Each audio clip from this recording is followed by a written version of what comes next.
মানুষকে পরিচালিত হওয়ার সহজ করে দেওয়ার জন্য যুগে যুগে নবী রাসূল পাঠিয়েছেন। আম্বিয়া এবং রসুল আলাইহিমুসসালাতু ওয়াসসালাম নবী রাসূলগণের কাজ ছিল মানুষ যখনই জান্নাতের পথ থেকে সরে যায় তাকে স্মরণ করিয়ে দাওয়াত দিয়ে আবার জান্নাতের পথে তুলে দেওয়া। কিয়ামতের আগে আর কোন নবী বা রাসূল আসবেন? নবী রাসূলের সেই রেখে যাওয়া কাজ আঞ্জাম দিতে হবে সকল মুসলমানদের। বাল্লিগু আন্নি ওয়ালাউ আয়া। কেউ যদি একটি আয়াত, একটি হাদিস, আল্লাহর একটি আদেশ, একটি নিষেধও জানেন, সেটা অন্যের কাছে পৌঁছে দিতে হবে। এই ওয়াজ মাহফিলগুলো হতে হবে সেই উদ্দেশ্যে। এই মাহফিলটির একটা বিশেষ বৈশিষ্ট্য আছে, বিশেষ তাৎপর্য আছে, আর সেটা হলো এদেশে শত শত হাজারো যে মাহফিল হয়ে থাকে, সেই মাহফিলগুলোর মধ্যে এই মাহফিলটি সুন্নাহকে অনুসরণ করে করার চেষ্টা করা হয়েছে এমন একটা মাহফিল। কারণ এই মাহফিল রাত 12টা-1টা পর্যন্ত হবে না, গভীর রাত পর্যন্ত বা সারা রাত ধরে মাহফিল করা এটা সুন্নাহর শিক্ষা না। আমার নবী করিম সাল্লাল্লাহু আলাইহি সাল্লাম গভীর রাত পর্যন্ত জেগে থাকতেন না। দিনের আলোচনা এশার আগে শেষ করে এশা পড়ে শুয়ে যেতেন। যদি মাহফিলের শেষে এশার জামাত হয়, এরপরে সবাই বাসায় যায়, সেটা হয় সবচাইতে উত্তম এবং সবচাইতে সুন্নাহসম্মত, এবং সেটা গভীর রাত পর্যন্ত হবে না। একটু আগে আমরা পাশেই আরেকটা প্রোগ্রাম করে আসছি, সেটা হয়েছে একেবারেই সুন্নাহসম্মত। কারণ মাগরিব থেকে এশা পর্যন্ত আলোচনা, মাহফিল শেষ।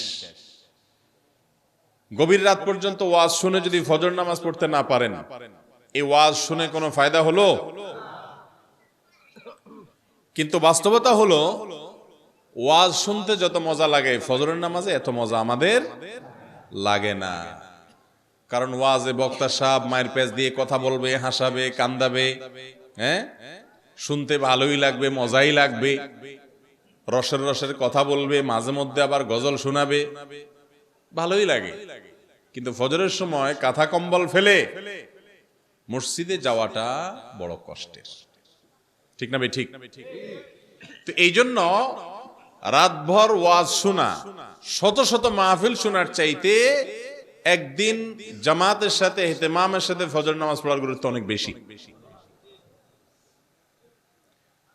কিন্তু এটা না মাহফিল কর্তৃপক্ষ বুঝেন, না আমাদের সম্মানিত শ্রোতা ভাইরা বোঝেন। ভাই, ওয়াজ শুনে আমল করার জন্য, সে আমলও যদি নষ্ট হয়ে যায় তে ওয়াজ দিয়ে কি হবে?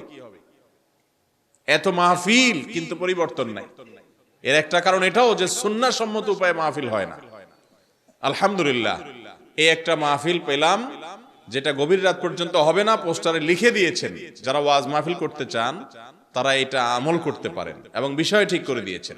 আল্লাহ রাব্বুল আলামিন আমাদের ভাইদের নিয়তে বরকত দান করুন, আমরা দোয়া করি আমিন। মুহতারাম হাজরিন, নবী করিম সাল্লাল্লাহু আলাইহি সাল্লামের হাদিসের বিশাল ভান্ডার থেকে দুটি হাদিসের অংশ আমি তেলাওয়াত করেছি, পাঠ করেছি, আর সেই অংশকে সামনে রেখে, সে হাদিসকে সামনে রেখে খুব অল্প সময় কিছু কথা বলবো, এরপর আপনাদের করা প্রশ্নগুলোর উত্তর দেওয়ার চেষ্টা করবো ইনশাআল্লাহ বিইذনিল্লাহ। আল্লাহ রাব্বুল আলামিন আমাদেরকে যে জীবন দিয়েছেন, জন্ম থেকে মৃত্যু পর্যন্ত, এই পুরো জীবনের মধ্যে সবচেয়ে মূল্যবান দামি সময়টা হলো যৌবনকাল। সবচেয়ে মূল্যবান সময় কোনটা? যৌবনকাল।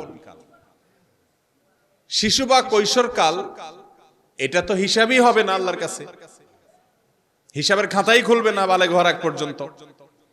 আর বৃদ্ধ বয়সে যদি পৌঁছে যায় কেউ, সে বয়সের ইবাদতেরও বিশেষ কোনো গুরুত্ব আল্লাহর কাছে নাই। কারণ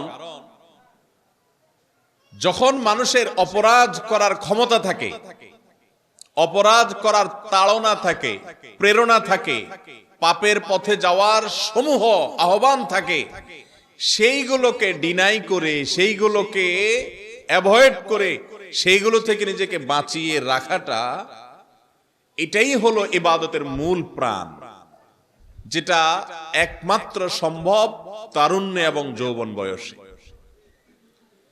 বৃদ্ধ মানুষ বেচারা চাকরি বাকরি শেষ, রিটায়ারমেন্টে চলে গেছেন, ব্যবসা বাণিজ্য এখন ছেলেদেরকে বুঝাই দিছেন, এখন তার আর মাপে কম দেওয়ার সুযোগও নাই। হারাম উপার্জন করা, দুর্নীতি করা, ঘুষ খাওয়া, এগুলার সুযোগও, সুদের কারবারের সুযোগও নাই। আর বয়স বেশি হয়ে গেলে নজরের গুনাহ করারও সুযোগ নাই। প্রায় বেশিরভাগ গুনাহ এবং পাপের কাজ করার সুযোগই নেই। এখন শেষ বয়সটা এসে আল্লাহকে বলে দিলেন, আল্লাহ এবার পুরাটা আপনাকে আমি দিয়ে দিলাম। আমার জীবনের মূল্যবান যে সময়টা, এটা দিলাম শয়তানকে, ইবলিসকে। ইবলিস যেদিকে আমার ঘাড় ঘুরাইছে সেদিক গেছি। আর যখন আমার জীবনের মূল্যবান সময়টা শেষ, এখন যেটা আছে এটা রিজেক্টেড লাইফ। এই জীবনের কোনো মূল্য কারোর কাছে নাই, সরকারের কাছেও নাই, কোনো চাকরি দিবে না, ছেলেদের কাছেও নাই। বলে মুরব্বী এত কথা বলে কেন? এলাকা মানুষও বলে না, ওনার বয়স হয়ে গেছে, ওনার কথা থাক। কেউ যখন মূল্য দেয় না, সেই রিজেক্টেড আর বাতিল লাইফটা এনে আল্লাহকে দিয়ে বলছেন, আল্লাহ এবার আমি একেবারে তসবিহ নিয়ে বসে গেলাম, মসজিদে আর বাইর হব। এটা কি ইবাদতের সঠিক পদ্ধতি? ভাইরা আমার, আল্লাহ রাব্বুল আলামিন বলেছেন, ইগতানিম খামসান ক্বাবলা খামস। তোমার জীবনে 5টি পরিস্থিতি আসার আগে আগে 5টি মূল্যবান নেয়ামত আছে, সেটার কদর করো, সেটার মূল্যায়ন করো। তার 1 নম্বর হলো শাবাবাকা ক্বাবলা হারামিক। তোমার বার্ধক্য এক সময় আসবে, যদি হায়াত থাকে, এক সময় বুড়ো তুমি হবে। তার আগে তোমার যৌবন এবং তারুণ্যকে কদর করো, যৌবনকে মূল্যায়ন করো, এই বয়সটাকে কাজে লাগাও, কারণ এক সময় এটা থাকবে না, বার্ধক্য চলে আসবে। ওয়াসিহহাতাকা ক্বাবলা সাকামিক। এখন সুস্থ আছো, সারা জীবন সুস্থ থাকবা না, এক সময় নানান রোগ বালাই হয়ে যাবে, বড় বড় রোগ হয়ে যেতে পারে। সেই রোগ আসার আগে যে সুস্থ আছো, এই সময়টাকে কদর করে আল্লাহর ইবাদতে কাজে লাগাও, ভালো কাজ করো। এক সময় চাইলেও পারবা না, সুযোগ আসবে না। ওয়াগিনাকা ক্বাবলা ফাকারিক। আল্লাহ তাআলা এখন 2-4 পয়সা দিয়েছেন, এক সময় হতে পারে এত কষ্ট হবে যেমনটি রোহিঙ্গাদের হচ্ছে। দেশে হয়তো অনেক কিছু ছিল, ঘর বাড়ি, দালান কোঠা, ব্যবসা বাণিজ্য, সব কিছু ফেলে রেখে চলে আসতে হয়েছে বাংলাদেশ, বিতাড়িত হয়েছে মাতৃভূমি থেকে। এখন উদ্বাস্তু শরণার্থী হিসেবে তেরপালের নিচে জীবন কাটিয়ে দিচ্ছে বড় বড় কলেজের প্রফেসর, বড় বড় ব্যবসায়ী, কোটিপতি, সংসদ সদস্য, বহু লোক আছে রোহিঙ্গা ক্যাম্পে, আছে না নেই? কিন্তু তার দেশে যখন ছিল, যখন মোটামুটি ছেলে মেয়েকে নিয়ে আয়েশ আরামে চলছিল, হয়তো কখনো কল্পনাও করে নাই যে বাকি জীবন ছোট একটা তেরপালের নিচে বাচ্চাদেরকে নিয়ে কাটাতে হবে।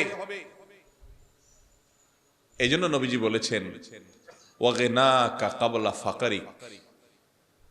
তোমার জীবনে কখনো অভাব আসতে পারে, দুঃসময় আসতে পারে, সুসময় আল্লাহর ইবাদত করে নাও, তখন চাইলে আর পারবা না। ওয়াফারাগাকা ক্বাবলা শুগুলিক। ও যুবক ভাই, বিশেষ করে আমাদের জন্য এখন অনেক সময় আছে হাতে, ফ্রি, ফুল টাইম আপনার হাতে। এই ব্যস্ত টাইম কাটানোর জন্য ফেসবুকে, ইউটিউবে নানান কাজে নিজেকে ব্যস্ত করে রাখছেন। টাইম পাসের জন্য বন্ধু বান্ধবকে নিয়ে ঘন্টাকে ঘন্টা, রাতকে রাত আড্ডা দিচ্ছেন, কারণ বিশেষ ব্যস্ততা নাই।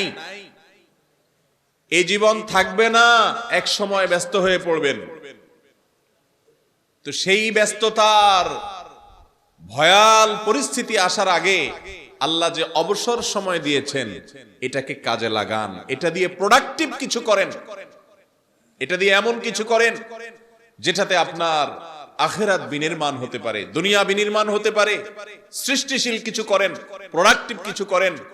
হেয়ালিপনা করে, দুষ্টমি করে, আড্ডাবাজি করে বন্ধুদের সাথে অহেতুক সময় নষ্ট করবেন না। নবীজি সাল্লাল্লাহু আলাইহি ওয়াসাল্লামের ওসিয়ত, ওয়া হায়াতাকা ক্বাবলা মাউতিক। এক সময় মালাকুল মউত এসে হাজির হয়ে বলবে, চলো তোমার সময় শেষ হয়ে গেছে, যে কোনো সময় আসতে পারে ভাই, তার আগে এখনো পর্যন্ত নাকের ডগা নিঃশ্বাস আছে, এখনো রবকে স্মরণ করে ইবাদত করেন, কারণ যে কোনো মুহূর্তে মালাকুল মউত আসবে, আর ইবাদত যদি বলেন যে 2 রাকাত নামাজ পড়ে নেই, সেই সুযোগও দেওয়া হবে না।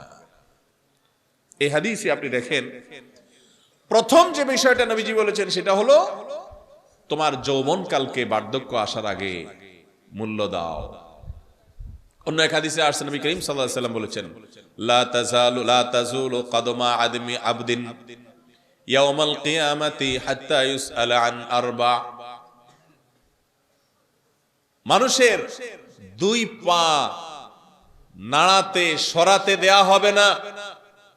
কিয়ামতের ময়দানে আল্লাহ বলবেন, এই পাও নাড়াবা না, এই জায়গা থেকে দাঁড়িয়ে থাকো, 4টি প্রশ্নের উত্তর দেয়া ছাড়া কেউ পা নাড়াতে পারবে না। তার মধ্যে একটা প্রশ্ন হলো, তোমার গোটা জীবনের অ্যাচিভমেন্ট কি, অর্জন কি? তোমাকে 60, 70, 80 বছর হায়াত দেয়া হয়েছে, এই জীবনে তুমি বিশেষ কি এমন কাজ করেছো বলার মতো কিছু আছে কিনা, যে আল্লাহ আমার জীবনে আমি 2-4টা মাদ্রাসা করেছি, নাম কাম চাই নাই, শুধু আপনার খুশি চাইছি, ইখলাস নিয়ে করছি, মানুষের কাছে গল্প দিয়ে বেড়াই নাই, জীবনে কখনো নামাজ ছাড়ি নাই, আল্লাহ হারাম হালাল বাঁচছি, হারামের পথে যাই নাই, অনেক বড় বড় হারামের অফার আসছে, ছাড়ছি, শুধু আপনাকে খুশি করার জন্য মানুষের কাছে গল্প দেই নাই। এইভাবে আল্লাহর কাছে পেশ করার মতো কিছু আছে কিনা 1 নম্বরে জিজ্ঞাসা হবে। আমাদের জীবনের অর্জন কি জিজ্ঞেস করলে, যদি এক বন্ধুর সাথে এক বন্ধুর অনেক বছর পরে 50-60 বছর বয়সে এসে দেখা হয়, 10-20 বছর পরে দেখা হলে বলে, দোস্ত কি অবস্থা, কিছু করতে পারছো নি? তো কি বলে? হ দোস্ত, আল্লাহর রহমতে থানা শহরে একটা জায়গা রাখছি, আল্লাহ দিলে একটা দোকান রাখছি, আল্লাহর রহমতে ছেলে একটারে বিদেশ পাঠাই দিছি। এ হলো জীবনের অর্জন, এ হলো জীবনের। কিয়ামতের ময়দানে আল্লাহ যখন জিজ্ঞাসা করবেন, বান্দা তোমার সারা জীবনে কি করছো এমন বলো তো, উল্লেখযোগ্য কি আছে? যদি বলেন আল্লাহ 10 কানি 20 বিঘা জমি কিনছি, ছেলে 2টারে কানাডা পাঠাইছি, একটারে আমেরিকা পাঠাইছি, একটারে আর্মিতে চান্স পাওয়াইছি, আরেকটারে বহুত কষ্টে পুলিশের একটা চাকরি জোগাই দিছি, এরকম হিসাব নিকাশ যখন দিবেন, মুগুর কি নিচে পড়বে না সব উপরে পড়বে? বলেন। আল্লাহ বলবেন যে এই জন্য তোরে পাঠাইছিলাম দুনিয়াতে, এইটা হোক বা না হোক সেটা তো আমাকে শোনার দরকার নেই, আমল কি নিয়ে আসছো সেটা বলো। ঠিক না? ঠিক। যুবকদেরকে বিশেষ ভাবে আল্লাহ প্রশ্ন করবেন, ওয়াশাবাবাকা ক্বাবলা হারামিক, তোমার বার্ধক্য আসার আগে না, তোমার যৌবনে তুমি কি করেছো? ওয়া আন শাবাবিহি ফিমা আবলাহ, যৌবনকাল ব্যয় করে তুমি অর্জন কি করেছো বলো। যুবক ভাইয়েরা, যৌবনকাল চলে যাওয়ার পর যৌবনকালের অর্জন কি এটা বলতে পারার মতো যুবক কয়জন আছে বলেন? আমাদের দেশে বেশিরভাগ যুবকদের অবস্থা হলো এই যে আমরা মনে করি আরে এটা তো ইবাদতের বয়স না, এটা তো কিসের বয়স না। যুবকরা শুধু মনে করে না, বুড়ারাও মনে করে, মুরব্বীরাও মনে করে না এত সকাল দাঁড়িয়ে রাখার দরকার। এখনো কি ইবাদতের বয়স হয়েছে? ইবাদতের বয়স হলো কোনটা? বুড়া হওয়ার পর। আমাদের সমাজে ইবাদতের বয়স কোনটা? বুড়া হওয়ার পর। আরে বাবা, মুরগি যেটা বয়স কম থাকে, মোরগ বা মুরগি, এটার দাম কম থাকে না বেশি থাকে? বেশি। ডিম পাড়া মুরগি ডিম পাড়তে পাড়তে পাড়তে পাড়তে ওরা ডিম পাড়ার ক্ষমতা নাই, শেষ। এবার ওটা কেজি কত বিক্রি হয় জানেননি? নামকেও আস্তে একটা মূল্যে বিক্রি হয়, ঠিক না? বুড়া হয়ে গেছে। যে জীবনটা আপনার মূল্যবান সেটা দিলেন কলেজ রে, ইউনিভার্সিটিকে, মাদ্রাসাকে, চাকরিকে, দোকানকে, বিদেশকে, ছেলে মেয়েকে, বউ বাচ্চাকে, বাপ মাকে, সবাইকে। এরপরে যে জীবনটা আপনার বাতিল জীবন, কেউ নিবে না, ওইটা নিয়ে আল্লাহকে বলতেছেন আল্লাহ এবার আপনি নেন। কি বলেন? আল্লাহ অনেক খুশি হবে। যারা যৌবন বয়সে ইবাদত করতে পারেন নাই, এখন আল্লাহ বার্ধক্যে আনছেন, সেই মুরব্বীরা আবার নিরাশ হবেন না। লজ্জিত হয়ে, অনুতপ্ত হয়ে আপনার পেছনের জন্য আপনি যদি আল্লাহর কাছে মাফ চান, আল্লাহ আরহামুর রাহিমিন, তিনি চাইলে আপনার যৌবনের ত্রুটি মাফ করে এখনকারটা অ্যাকসেপ্ট করতে পারেন এবং করবেন ইনশাআল্লাহ। কিন্তু যারা যুবক, তারা যদি ঠান্ডা মাথায় বসে বসে চিন্তা করে যে মাথা খারাপ, এই হুজুরের কথা শুনে দায় রেখে দিলে সব আকামের রাস্তা বন্ধ হয়ে যাবে। দায় রেখে কেমনে সিনেমা হলে ঢুকবে, দায় রেখে কেমনে মেয়েদের শীষ দিবে, দায় রেখে কেমনে আকাম কুকাম করবে। এই জন্য যুবকরা অনেকে ইবাদত করে না। আমাদের দেশে সারা জীবন আকাম কুকাম করার পর বার্ধক্য বয়সে ইবাদত বন্দেগী করতে এসে এমন ইবাদত করে, অনেক সময় অনেক মুরব্বীরা আছে মসজিদ থেকে ঠেলেও বাইর করে দেয়। ঠিক না বে ঠিক? কারণ মুরব্বী বেচারা যাবে কই? বাড়িতে গেলে ছেলে ব্যস্ত, মেয়ে ব্যস্ত তার বাচ্চাদেরকে নিয়ে, বুড়ি হয়তো দুনিয়াতে চলে গেছে, বন্ধু বান্ধব মরে সাফ হয়ে গেছে, বেচারা যাবে কই? মসজিদ আর বাইরে হইতে চায়। সন্দেহ নাই বার্ধক্যের ইবাদতও আল্লাহর কাছে প্রিয়। মুরব্বীরা আবার নারাজ হবেন না বা নিরাশ হবেন না, কিন্তু আল্লাহর কাছে বেশি প্রিয় কোন ইবাদত? যৌবনকালের ইবাদত। যুবক ভাইয়েরা, গোটা পৃথিবীতে শয়তানের যত জাল আছে, শয়তানের যত চক্রান্ত আছে, তার সবচেয়ে বেশি এফোর্ট ব্যবহার করা হয়, সবচেয়ে বেশি শয়তানের শ্রম ব্যবহার করা হয় যুবকদের শিকার করবার জন্য। হাজারো বৃদ্ধ শয়তানের টার্গেট না, শয়তানের টার্গেট কারা ভাই? যুবকরা। এই জন্য দেখবেন যুবকদের নষ্ট করার জন্য যত আয়োজন আছে, সে আয়োজন সমাজের সকল স্তরে সব জায়গায় রাখা আছে। এবং যুবকদেরকে নষ্ট করার জন্য সবচেয়ে বড় অস্ত্র হলো যৌবনে যৌনতা সংশ্লিষ্ট অপরাধের সাথে যুবককে লাগাই দেওয়া। এই অপরাধটা হলো যুবকদের জন্য সবচাইতে বিষের মতো ভয়ঙ্কর, ক্যান্সারের মতো। শয়তান এই জিনিসটা সবচাইতে বেশি সৃষ্টি করে। এই জন্য দেখবেন নারীকে এমন ভাবে উপস্থাপন করা হয়, যেভাবে উপস্থাপন করলে নারীকে পণ্যে পরিণত করা হয়। অন্য 10টা আইটেম যেগুলো বাজারে কেনা বেচা হয়, নারীকে সেভাবে উপস্থাপন করা হয়। উদ্দেশ্য সকল পুরুষ, বিশেষ করে যুবকরা। ঠিক না বে ঠিক? ভাইরা আমার, যৌবনকালে যারা নিজের চরিত্রকে ধ্বংস করেন, বিবাহের আগে যারা যৌনতা, নায়িকা, বিভিন্ন রকমের অ্যাক্টররা, এরা সারাদিন অভিনয় করে আপনাদেরকে শিখায়। কি শিখায়? প্রেম শিখায়। কি প্রেম শিখায়? প্রেম শিখায় যে প্রেমের জন্য জীবন দিয়ে ফেলতে হবে। কি ফেলতে হবে? জীবন দিয়ে ফেলতে হবে। বাপ মা নারাজ, সমাজ মানে না, মুরব্বীরা বাধা দেয়, বাধা দেখ, তুমি হেতার হাত ধরে চলে যাও, মায়ের খাও, পিঠা খাও, ভূত হয়ে যাও, তারপরও হেতার কথাই বলো। এগুলো না শিখায়? নাটক, সিনেমা, নোবেল, উপন্যাস যা আছে সবগুলোর মূল কথা হলো তুমি প্রেম করতে করতে জীবন একেবারে পুরাটা শহীদ হয়ে যাও, শেষ করে ফেলো, শয়তানের রাস্তায় শহীদ হয়ে যাও। নাম দিছে ভালোবাসা, নাম হয়েছে কি? ভালোবাসা।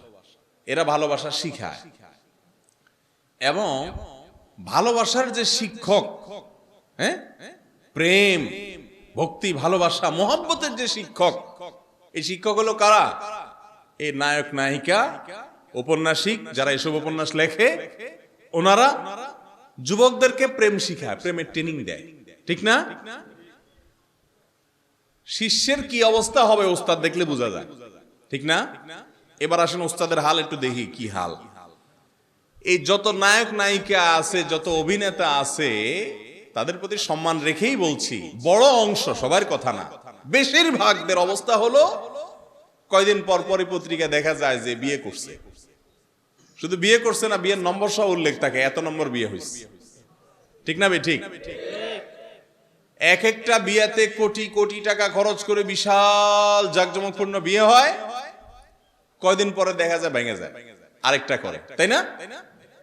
এত ভালোবাসাবাসি আপনি শিখাইলেন, আর আপনি নিজেই 2 দিন পর পর দেখা যায় ভালোবাসা ভেঙে যায়।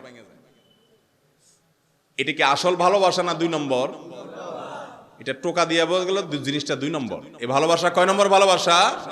2 নম্বর ভালোবাসা।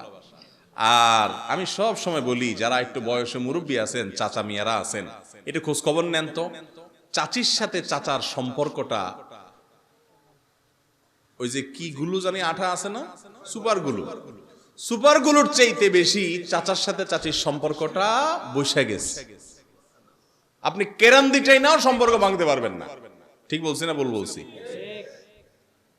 কিন্তু এই সমস্ত ওই আপনাদের মতো এই সমস্ত ইটিশ পিটিশ মার্কা প্রেম প্রীতি আর এই সমস্ত অবৈধ সম্পর্ক আর আল্লাহর আরশ কাঁপানো হারাম কাজ তারা কখনো করেন নাই। যৌবন কালটাকে ধরে রাখছেন, ভালোবাসার সময় আসবে, বৈধ জায়গা আসবে, সে জায়গায় মন ঢেলে ভালোবেসেন, সেই ভালোবাসা হবে আসল ভালোবাসা, আর বাকিগুলো হবে নকল, ভেজাল। ভেজাল জিনিস কি বেশি দিন টিকে ভাই? যত বিবাহ বহির্ভূত প্রেম আছে এগুলো সব মেড ইন চায়না। এগুলো সব কি রে ভাই? Made in China.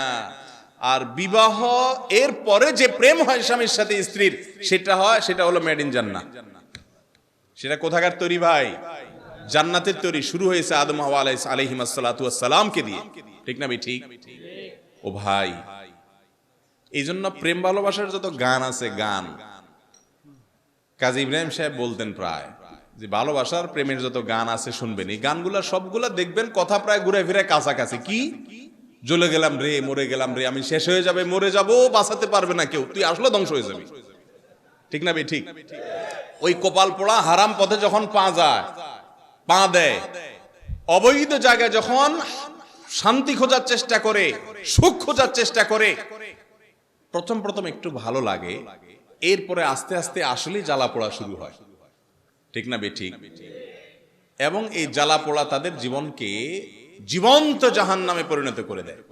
এই যে এখন সমাজে দাম্পত্য কলহ বাড়ছে, ঘরে ঘরে অশান্তি, স্বামীর সাথে স্ত্রীর বনিবনা নাই। ঠিক না ভাই? ঠিক। বাইরে আইসা খুব ভদ্র সাজেন, ফিটফাট সাজেন, বাসায় কলার ধরে বউ আর বোর সায়ের আসল ধরে আপনি টানাটানি, মারামারি, কামড়া কামড়ি করে বাইরে আসেন, ভদ্রলোক সাজেন, ভিতরে কিন্তু যুদ্ধ চলে। ঠিক না ভাই? ঠিক। কারণ একটাই, কেউই পিওর না, সব ভেজাল, নকল জিনিস হচ্ছে মেড ইন চায়না, টিকে না, কাজ দেয় না। বুঝেন নাই কথা? স্বামীরও চরিত্রের ঠিক নাই হয়তো, আল্লাহ মাফ করুক, স্ত্রীর হয়তো চরিত্রের ঠিক নাই। ফেসবুকে ইটিশ পিটিশ সবাই যার যার জায়গা মতো হয়তো করছে, সবার কথা বলছি না, যারা আল্লাহর নাফরমানিতে আছে তাদের কথা। ভাইরা আমার, তো প্রেমের গানগুলা সবগুলা এরকম কেন? যে জ্বলে গেলাম রে, পুড়ে গেলাম রে, মরে যাব, শেষ হয়ে যাব, বাঁচাতে পারবে না কেউ, আমি জীবন দিয়ে দিলাম, আমি শেষ হয়ে গেলাম, আমার বুক শেষ, ফাইটা যায়, ওই যে কি বলে, ফাইটা যায়, আউযুবিল্লাহি মিনাশ শাইতানির রাজিম, ফাইটা যায়, আসলে ফাইটা যায়, ওর বুক তো শান্তি নাই তো।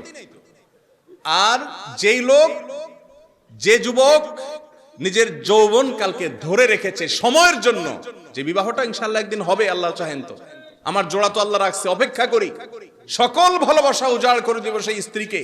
যদি একজন সতী জীবন সঙ্গিনী কষ্টে মষ্টে পাওয়া যায়, সে জীবন সঙ্গিনী যে ভালোবাসা দিবে, আপনি যে ভালোবাসা তাকে দিবেন, এটা হলো মেড ইন জান্নাহ, একেবারে পিওর ভালোবাসা। হাতে গোনা দু চারটা ব্যতিক্রম ঘটনা ঘটতে পারে, বেশিরভাগ ক্ষেত্রে এই ভালোবাসার মধ্যে আল্লাহ তাআলা এমন সুখ দিবেন, এমন সম্প্রীতি দিবেন, যে সুপারগুলোর মতো ভালোবাসা লাগবে, এটাকে টাইনাও ছুটানো যাবে না। মুরব্বীদেরকে জিজ্ঞেস করেন তো, আপনাদের মতো যৌবন কালে, জোয়ান বয়সে কয়টা ইটিশ পিটিশ করছে? বেশিরভাগ মুরব্বীদের দেখবেন একটাও নাই। ওই বাপ চাচার দিকে তাকায় রয়েছে, বিয়ে দিছে সময় মতো, তারপরে ভালো যা বাসার বাড়ছে, পিওরটা বাড়ছে, এই জন্য সম্পর্ক ভালো হয়েছে। যারা যৌবন কালে হারাম সম্পর্ক করে চরিত্রকে নষ্ট করে ফেলবেন, যুবক ভাইয়েরা ভালো করে শুনে রাখেন, দাম্পত্য জীবনে, বিয়ের পরের জীবনে সুখ শান্তিকে আল্লাহ তাআলা হারাম করে দিবেন, নিশ্চিত জেনে রাখেন। কারণ এই যৌবনের যে নেয়ামত, এটাকে আপনি নষ্ট করেছেন, এটা দিয়ে আপনি সুখ আর পেতে পারেন না, ইল্লা মান রাহিমা রাব্বি, আল্লাহ কারো প্রতি রহম করলে ভিন্ন কথা, বিচ্ছিন্ন বিষয়। আজ গোটা দেশে যুবকদের মধ্যে এই হারাম কাজটা এত বড় ব্যাধিতে পরিণত হয়েছে যে যুবকরা সব পারলেও এটা থেকে বাঁচতে পারছে না। গোটা সমাজের সমস্ত সিস্টেম, সকল ইনস্ট্রুমেন্ট ব্যবহার হচ্ছে যুবকদের বিপদগামী করবার জন্য, হারাম পথে নেয়ার জন্য। এবং এগুলোর ফলে যত মা বাবার অবাধ্যতা, অসামাজিক কার্যকলাপ, সমাজে অশান্তি, মাদকের দিকে হাত পা বাড়ানো, খুন খারাপি, আত্মহত্যা, ডজন ডজন সামাজিক এবং ব্যক্তিগত পারিবারিক অশান্তি, কলহ, অপরাধ, পাপ হয়ে থাকে শুধুমাত্র বিপদের এই পথে, হারামের এই পথে যখন যুবকরা যায়, অর্থাৎ চরিত্র যখন নষ্ট করে ফেলে। শুনে রাখেন, এই যৌবনকাল চিরকাল থাকবে না ভাই। আমি প্রায় সময় মুরব্বীদের সাথে বসে কথা বলি, ঈমান বাড়ে। যুবক ভাইরা বৃদ্ধ লোক দেখলে একটু দূরে সরে যায়, মুরব্বীদের সাথে, চাচাদের সাথে, জেঠাদের সাথে, মুরব্বীদের সাথে, দাদাদের সাথে একটু বসে আলাপ শুনবেন। তাদেরও আপনার মতো একটা যৌবনকাল ছিল, এখন নাই। জিজ্ঞেস করে দেখেন কেমন লাগে। ভাইরা আমার, এই যৌবনকালে তারা যদি আর ফিরে আসতে পারতো, আল্লাহর ইবাদত করতে পারতো। অনেক যুবক আছে নামাজের জন্য আসতে বললে বলে যে ভাই আসতেছি, যান, আসলে আসবে না। সে চিন্তা করে রাখছে যে বয়স ভার হয়ে গেলে, বুড়া হয়ে গেলে তখন যায় সারাদিন নামাজ পড়বো। আপনি সারাটা মূল্যবান জীবন দিয়ে দিলেন শয়তানের কাজে, আর রিজেক্টেড লাইফটা আল্লাহকে নিবেদন করার পরিকল্পনা করে রাখছেন। কিভাবে আপনি আশা করেন এটা দিয়ে আল্লাহর জান্নাত পাবেন?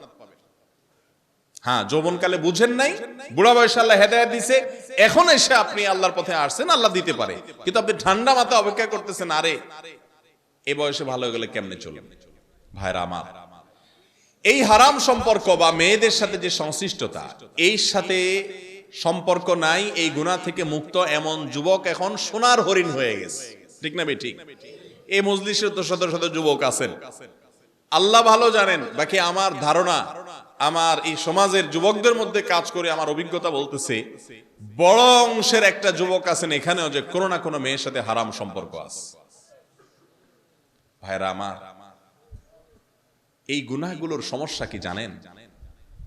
সিজদায় যাবেন, চোখের সামনে ভেসে আসবে ফেসবুকে কি চ্যাট করছেন সেটা। ঠিক না ঠিক? দোয়া করতে হাত তুলবেন, স্মরণে আসবে গুনাহের সে দৃশ্য।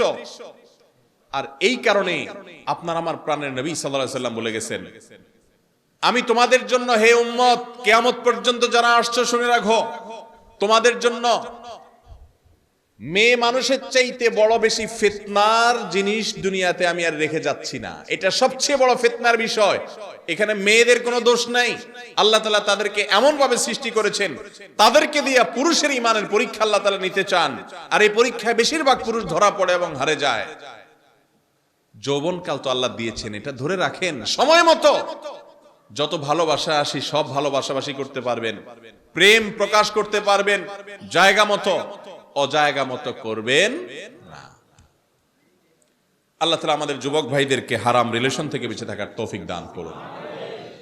হারাম সম্পর্ক যারা বিভিন্ন মেয়েদের সাথে করেন, তাদের এই পথ থেকে বের হয়ে আসাটা অনেক কঠিন হয়, অনেক কঠিন। স্কুল কলেজ তো বটেই, মাদ্রাসার ছাত্ররাও অনেকেই এই রোগে আক্রান্ত। আর এখন ফেসবুক, ইউটিউব এসে এমন সিস্টেম করছে, ধরাও পড়ে না। ইয়া বড় ফেরেশতা হয়তো নামাজ কালামও পড়ে, কিন্তু ইনবক্সে ইটিস পিটিস করে। ঠিক না ঠিক? ভাইরা আমার, শয়তানের এই অস্ত্রটা দ্বারায় আপনি জবে হয়ে যাচ্ছেন, কিন্তু আপনি টেরও পাচ্ছেন। এই অবৈধ সম্পর্কের কারণে যুবকরা যতটা মা বাবার অবাধ্য হয়, যতটা মাদকের দিকে যায়, যতটা খুন খারাপি হয়, যতটা আত্মহত্যা হয়, যতটা অসামাজিক কার্যকলাপ হয়, এর সিকি ভাগও অন্য কোন গুনাহ দ্বারায় হয় না। এই জন্য এইটার রাস্তাটা যদি বন্ধ করা যায়, দেখবেন সব অপকর্মের রাস্তা বন্ধ হয়ে গেছে। চেষ্টা করবেন তো ইনশাআল্লাহ? নবী করিম সাল্লাল্লাহু আলাইহি ওয়াসাল্লাম বলেছেন, মাইয়াদমান লি মা বাইনা লিহিয়াইহি ওয়া মা বাইনা রিজলাইহি আযমান লাহুল জান্নাহ। যে ব্যক্তি তার দুই চোয়ালের মাঝখানের অঙ্গ অর্থাৎ মুখ আর দুই পায়ের মধ্যবর্তী অঙ্গ অর্থাৎ লজ্জাস্থান, এই দুটি অঙ্গের দায়িত্ব নিবে, অর্থাৎ এগুলোকে আল্লাহর হারাম কাজে ব্যবহার করবে না, এই কন্ট্রোল করার জিম্মাদারি এবং দায়িত্ব যে নিবে, আযমান লাহুল জান্নাহ, তার জন্য আমি জান্নাতের দায়িত্ব নিব। স্বয়ং নবী করিম সাল্লাল্লাহু আলাইহি ওয়াসাল্লাম বলেছেন। যুবক ভাইয়েরা, আরশের নিচে আল্লাহ রাব্বুল আলামিন ভিআইপি প্যান্ডেলে কিছু লোককে ছায়া দিবেন। কিয়ামতের সেই দিনে যেদিন মাথার খুব কাছাকাছি সূর্য থাকবে, আমল ইবাদত করছে, হয়তো জান্নাতেও যাবে, কিন্তু কিয়ামতের আযাব থেকে রক্ষা নাই। ভয়ঙ্কর আযাবে জর্জরিত হতে থাকবে, চিৎকার করবে, আল্লাহ হিসাব নেন, প্রয়োজনে জাহান্নামে দেন, কিন্তু হিসাব নেন। এই দুর্বিষহ পরিস্থিতি, মাথার খুব কাছাকাছি সূর্য থাকবে, টকবক করে ফুটন্ত পানির মতো ফুটতে থাকবে, পাগলের মতো ছটফট থাকবে। ওই সময়টাতে আল্লাহ তাআলা 7 শ্রেণীর মানুষকে আল্লাহর আরশের ছায়ায় ভিআইপি হিসেবে ওখানে রাখবেন। তারা টেরি পাবে না কি হচ্ছে। এই 7 শ্রেণী মানুষের মধ্যে এক শ্রেণী মানুষ হলো যুবকরা, যাদের যৌবনকালে হারামকে না করার মতো ঈমানী শক্তি তাদের মধ্যে ছিল। ও যুবক ভাই, যৌবনকাল চলে যাবে, থাকবে না। হারাম কাজ করলেও যৌবনকাল শেষ হবে, না করলেও শেষ হবে। সব যুবক তারা হারাম সম্পর্ক করছে, গার্লফ্রেন্ড রাখছে। আপনি হারামকে না করেন, আপনার রব নিষেধ করেছেন, সেজন্য হারাম করেছেন। ইনশাআল্লাহ বিইذنিল্লাহ নিশ্চিত থাকেন, দুনিয়ার জীবনে যারা অবৈধ প্রেম করে যতটুকু সুখ ভোগ করছে, আল্লাহর কসম করে বলি, অবৈধ প্রেমকে যদি না করতে পারেন, তার চেয়ে বেশি সুখ আল্লাহ তাআলা আপনাকে দিবেন। হারামে নগদ আরাম হয়, স্থায়ী ব্যারাম হয়। নগদ আরাম হয়, স্থায়ী ব্যারাম হয়। চুলকানির মতো মজা লাগে, চুলকায় শেষ করার পর জ্বলা শুরু হয়, ঠিক না? ও যুবক, যৌবনের তাড়না যখন আপনাকে তাড়াতে থাকে, যৌবনের উদ্যম চাহিদা এবং আগ্রহ যখন আপনাকে হারামের দিকে পরিচালিত হতে প্ররোচিত করে, ওই টাইমটাতে যদি আপনি অপকর্মের পথে, হারামের পথে পা বাড়ান, তাহলে একটু আরাম লাগে, চুলকাতে যেরকম আরাম লাগে, কিন্তু এর পরক্ষণেই ব্যারাম শুরু হয়, অশান্তি শুরু হয়, নগদ অশান্তি। একটা মেয়ে দেখলেন ফেসবুকে, সুন্দর, কিছু সময় তাকায় থাকলেন, হঠাৎ করে চলে গেল। অথবা রাস্তায় একটা মেয়ে দেখলেন খুব সুন্দর, চুরি করে করে তাকায় থাকলেন, দেখে মজা নিলেন, হঠাৎ করে সিএনজি দুটো চলে গেল। এবার আপনার মধ্যে অস্থিরতা কাজ হবে, শুরু হবে, কি দেখলাম, হায় হায়, কই চলে গেল, ঠিক না? ঠিক দেখা শান্তি পাইছেন হয়তো 10 সেকেন্ড 20 সেকেন্ড, এবার সারাদিন অস্থির, ওই যে জ্বলে গেল রে, পুড়ে গেল রে। কারণ হারামে তো আরাম নাই, আল্লাহ তাআলা গজব শুরু করে দিচ্ছে।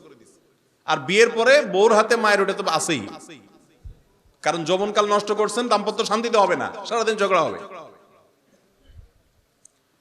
আর চোখের এরিয়াতে কোনো পরনারী আসছে, চোখকে সরায় নিছেন, আল্লাহকে ভয় করে নিয়ন্ত্রণ করছেন, একটু কষ্ট হবে। ওই যে চুলকানির পর যদি না চুলকাইয়া হালকা একটু ডোলে টোলে কোন রকম চুলকানির যে চাহিদা আছে এটা দমায় রাখতে পারেন, তাহলে ওই চুলকানির শান্তিটা হয়তো পাবেন না, ঠিক আছে, কিন্তু স্থায়ীভাবে জ্বলার যে ব্যাপার সেটা কিন্তু হবে না। একবার যদি চোখকে হেফাজত করতে পারেন, পরে দেখবেন যে আরাম, বরং ঈমানী স্বাদ অনুভব হবে। ভাই, কিছুদিন একটু প্র্যাকটিস করে দেখেন, যখন চোখের গুনাহ থেকে বাঁচাতে পারবেন, সাথে সাথে ঈমান অন্তরের ভিতরে জাগ্রত হবে। বিভিন্ন হাদিস থেকে বোঝা যায় যে ঈমানের স্বাদ অনুভব করা যায় অন্তরে, সাথে সাথে ভালো লাগবে যে আল্লাহর হুকুম থেকে, আল্লাহর নিষেধ থেকে বাঁচার জন্য আমি একটু চেষ্টা করছি এবং বাঁচতে পেরেছি, আল্লাহর একটা হারাম থেকে আমি সরে আসতে পারছি, ভালো লাগা কাজ করবে। এটাকে বলে ঈমানী স্বাদ। আল্লাহ তাআলা আমাদের সবাইকে আস্বাদন করার তৌফিক দান করুন। হারাম সম্পর্কগুলোকে না বলবো তো ইনশাআল্লাহ। আল্লাহ তাআলা আমাদের সবাইকে সেরকম ঈমানী শক্তি দান করুন। যুবক ভাইরা আমার, এই একটা জায়গা যদি আপনি ঠিক করতে পারেন, বাকি সব জায়গা দেখবেন সহজ হয়ে গেছে, সব জায়গায় সহজ হয়ে গেছে। আর এর পাশাপাশি কোরআন পাঠ করতে হবে। যুবকরা, কোরআন যত বেশি পাঠ করবেন, যত বেশি পড়বেন, অর্থ সহকারে বুঝে, আমি শুধু তেলাওয়াতের কথা বলছি না, কোরআন যত বেশি বুঝে পাঠ করবেন, তত বেশি দেখবেন জীবনের অভূতপূর্ব পরিবর্তন হয়ে গেছে। আর হক্কানি উলামা ইকরামের সোহবত এবং সাহচর্যে থাকবেন যত সম্ভব, স্রোতের বিপরীতে চলা শিখবেন। সব যুবকরা যে কাজ করে আপনি ওটা করবেন না, আপনি বিপরীতে চলার চেষ্টা করবেন। আর উলামা ইকরামের অনুসরণ করবেন। অনেক যুবকরা দিনের পথে আসার পর নিজেরা এত পণ্ডিত, এত বুঝে যে আলেমদের চাইতে 1 ইঞ্চি বেশি বুঝে, আছে না নাই? এমন বুঝে এমন এমন মাসালা দেয় যে সারা দেশের কোনো আলেমরা আর কিছু বুঝে না, উনিই সবচেয়ে বড় আলেম। 2-4টা হাদিস পড়ে দুই চারটা কোরআন আয়াত পড়ে এমন এমন পণ্ডিত হয়েছে উনি নিজেই এখন ফতোয়া দেয়। আবার দান করুন। যৌবনকাল পার করে আসছেন, তাদের দায়িত্ব এখন নিজেদের অধীনস্থ যুবকদেরকে কোরআনের পথে, হাদিসের পথে, রাসূলের পথে পরিচালিত হতে সহায়তা করা। করবো তো ইনশাআল্লাহ সবাই। আল্লাহ তাআলা আমাদের সবাইকে তৌফিক দান করুন। হাদা ওয়া সাল্লি ওয়া সাল্লিমু আলা নবিয়িনা মুহাম্মদ ওয়া জাযাকুমুল্লাহু খায়র।